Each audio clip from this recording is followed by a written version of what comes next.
Anong ulam mo, Kuya Kuro? Ulo ng manok? Ay, si Shaggy, ganun din, ulo ng manok. O, kaya ubusin mo na yan.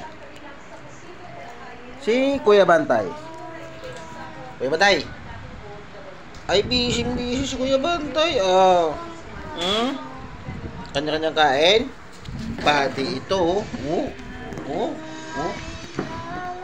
Busy sa pagkain. Ay, ikaw, Shaggy, bakit ka lumayo? Ulam muna bago kanin. O, edi, bahala ka dyan. Kailan, ubusin mo lahat yan. Kaya tingnan mo si Kuro, oh. Ang bilis kumain, oh. Ubusin mo na, ito ubusin ni Kuro yan, pagka ito siya natapos. Oh, bilis, oh. Ang sarap naman ng mga ulam, ulo pa ng manok. Ikaw, Kuya Bantay, anong ulam mo? Kuya Bantay? Ulo rin ng manok. Ayan, ang gusto ko. Good, mga good boy.